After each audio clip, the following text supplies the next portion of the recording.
After finishing the full-rate and half-rate discussion of the RX clock path, let's switch the gear to the RX data path, especially the equation. If you recall the most popular and necessary RX equation, which is the continuous time linear equalizer, CTLE, is there any full-rate or half-rate CTLE? Of course not. It's a continuous time block without any clock, and there's no clock rate there. Then we could switch to the second popular and necessary RX equation, which is called decision feedback equalizer, DFE, in a discrete time domain.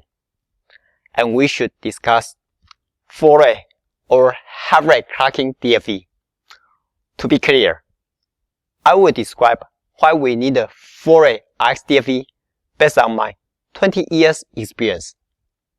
If you have other experience on the full-rate DFE, please provide your comments or feedback to benefit the SerDes Design Society. I assume everyone is already familiar with the DFE from our YDFE discussion. Then let's review a full-rate direct feedback one-tap DFE, which applies a D flip-flop over sampler to delay one UI and feed it back to cancel the next bit one UI delay ISI. Therefore, the full-rate DFE is very compact with a single summer amplifier and a single sampler. If we would like to move the full-rate to a half-rate DFE, think about the ping pong image for 5 seconds. Correct.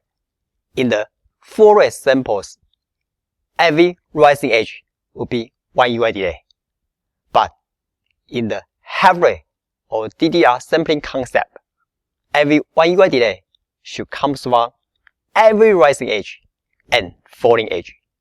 In other words, every 1 UI delay comes from the clock's half period. Therefore, we need 2 samples in parallel to deal with the ping-pong operation alternatively. For example, the rising edge will sample the input even number data, while the falling edge clock will sample the input odd number data, which is also achieving the deceleration 1 to 2 or demultiplexing 1 to 2.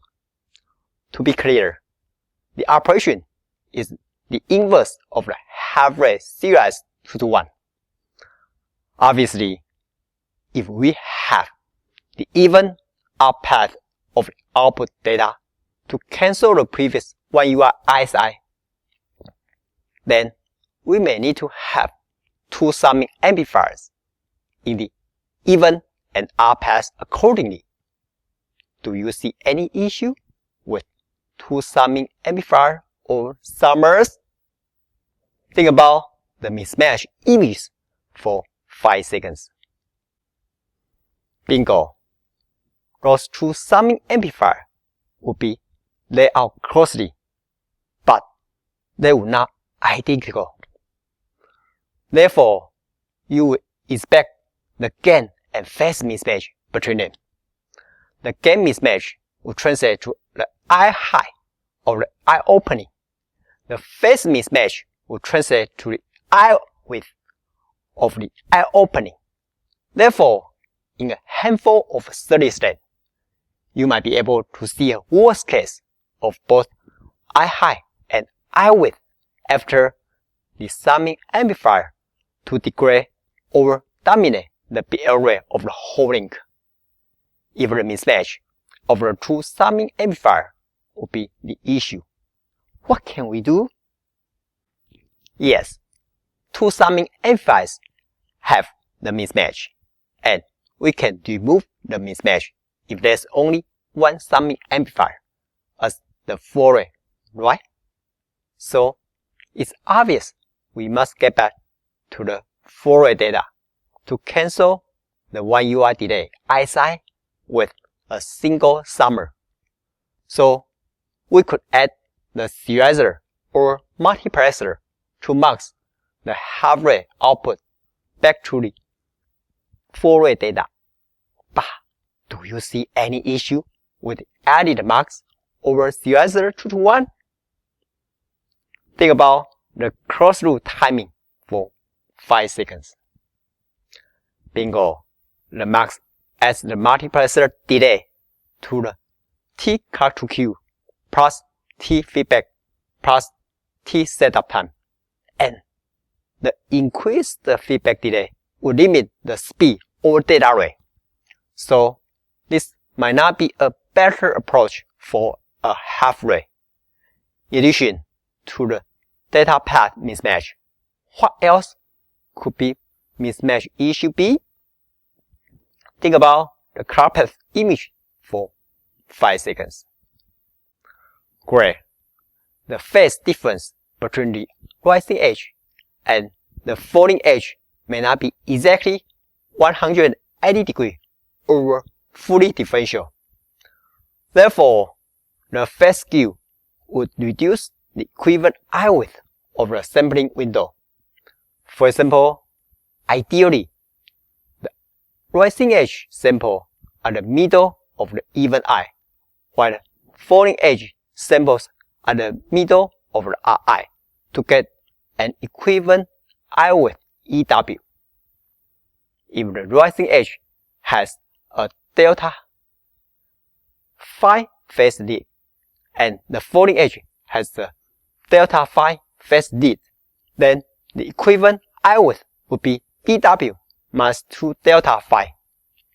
Since the phase skew makes 1 delta phi less to hit the transition earlier. So far, we only talk about the one-tap DFE and see so many design challenges. Do you remember why DFE?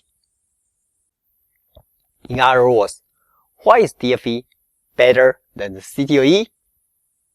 Good. The discrete time equalizer that DFE can equalize the bumpy channel frequency response, but the CTLE cannot. In the time domain, those bumpy response will translate to discontinuity or reflection at the channel interface. As shown here, the output after the channel, the ISI or the reflection will be 3 UI, 6 UI, 9 UI, and 12 UI delay, which is not like a continuous long tail from the smoothing low pass response. Obviously, if the DFE has enough taps, it can cancel those reflective signals completely after the attestation is done. So, what should we design the DFE? Bingo! Put as many taps as possible for your needs. I saw one ISCC paper put the number of taps greater than 30 in their DFE just because the channels they deal with were quite reflective. Therefore, a full 32 taps might not be doable to meet the closed-loop timing, and most people apply the sliding taps, which we discussed before. Even with the sliding tab, do you see any issue of half-rate DFE with a 10-tap physical connection? Right. Even with only 10-tap DFE in a half-rate, you can imagine the routing is very complex for those cross-coupled high-speed lines between the even path and odd path. Those high-passing, resistive, and capacitive components will either slow down the feedback delay and couldn't meet the closed-loop timing. Even though we can meet the timing, the big buffer driving those big parasitic routing would add lots of power overhead. Please be advised that we are discussing the direct feedback DFE to keep it simple. If we need the loop-unroll DFE, the routing will be even worse as the number of taps grows. Therefore, that might not even be doable to implement it.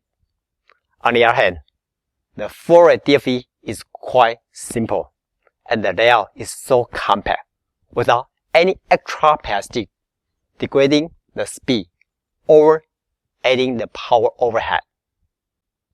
Here are a summarized image of why we prefer a Full-Rate DFE. As you can see, the Full-Rate DFE is very simple, with a single summer in a compact layout without the speed degradation and power overhead.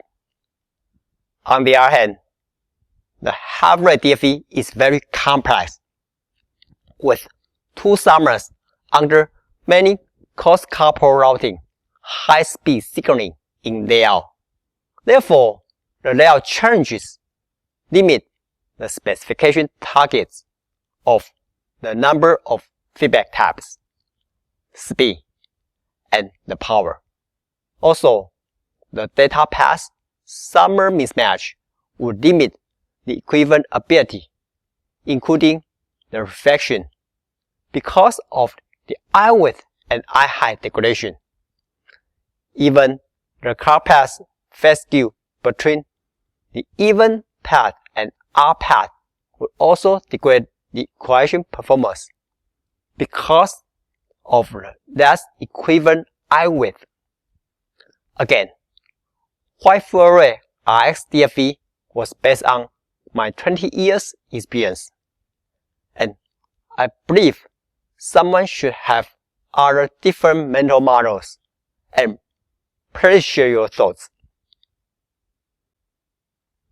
Thanks for watching. Before you go, if you are benefiting from those circuit images, I would love to hear your feedback, and please share your comments down below. Lastly, please share the video link with the people who may be benefiting.